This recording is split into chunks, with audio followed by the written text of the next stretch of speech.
I arrived in St. Arvel on a cold November afternoon, a small village hidden between the hills of southern France. It wasn't on most maps. Just a few scattered houses, a church, and a stone bridge that led nowhere. I came there because I was tired of the city, tired of noise, crowds, and sleepless nights. I wanted quiet, solitude, maybe even peace.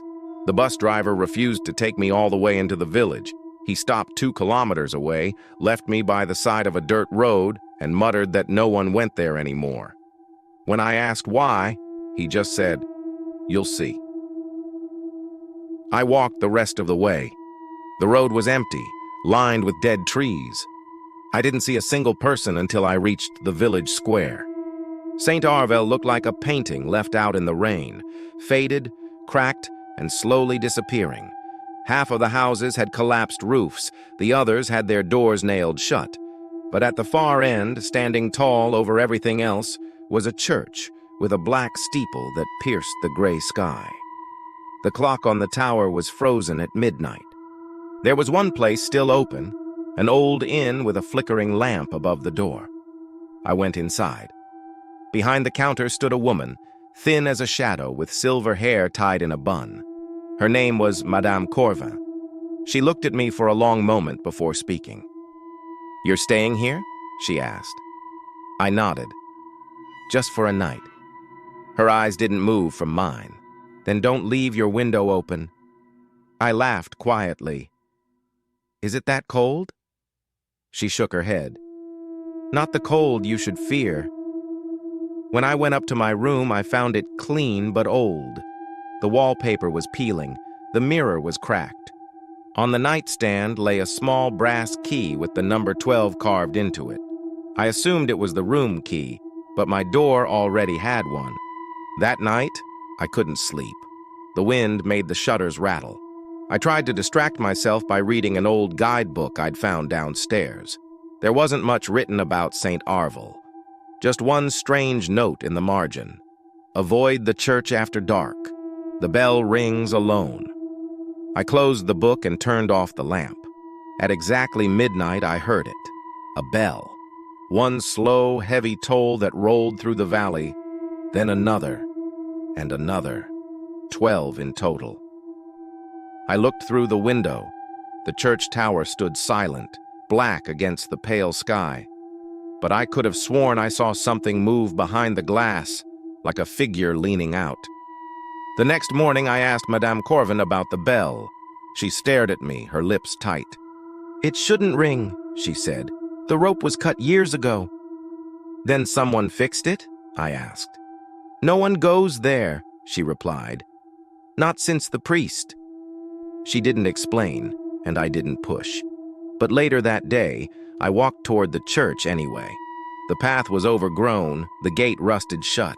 I climbed over. The air felt different near the church, thicker, quieter. I stepped inside. Dust floated through the light from the stained glass. The pews were broken, the altar covered in cobwebs. But at the back of the hall, hanging from the ceiling, was the rope for the bell. It was red, not painted, stained, dried, darkened, but unmistakably blood. I touched it and instantly pulled my hand away. The rope was cold, almost wet. When I turned to leave, I noticed something carved into the stone wall near the door. A name and a date. Father René Corvin, 1694 Corvin. The same name as the old woman at the inn. That night, I couldn't stop thinking about it. Madame Corvin's warning, the rope, the name. I told myself it was nothing, just old stories buried under time. But when midnight came, the bell rang again. 12 times. I stood by the window, watching the tower. And then I saw it, the faint outline of a man standing inside the belfry facing the valley. The next morning, I confronted Madame Corvin. "Who was Father René Corvin?" I asked. She didn't look surprised, only tired. "He was my ancestor," she said, "the last priest of St. Arvel." "What happened to him?" She looked out the window as if seeing something far away. "They found him hanging from the bell rope," she whispered. "They said he rang it himself to call for forgiveness." "And now?" I asked. She smiled, but it wasn't kind. Now it calls for others. I wanted to leave that night. I packed my bag and went downstairs, but the front door of the inn wouldn't open. The key broke inside the lock. Madame Corvin was nowhere to be found. Outside, the fog had rolled in, covering the street. I could still see the church tower in the distance, and I realized with horror that the clock was moving. Slowly, its hands crawled toward 12. When it struck midnight, the bell rang louder than ever before. I covered my ears, but the sound came from inside the room, from the small brass key lying on the nightstand. It was vibrating, ringing as if alive. I picked it up. It burned my hand. The number 12 had disappeared.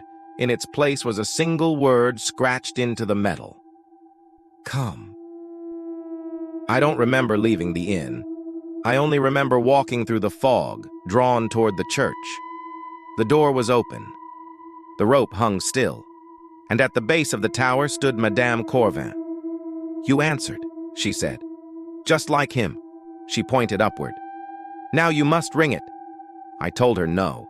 I tried to turn away, but my body wouldn't move.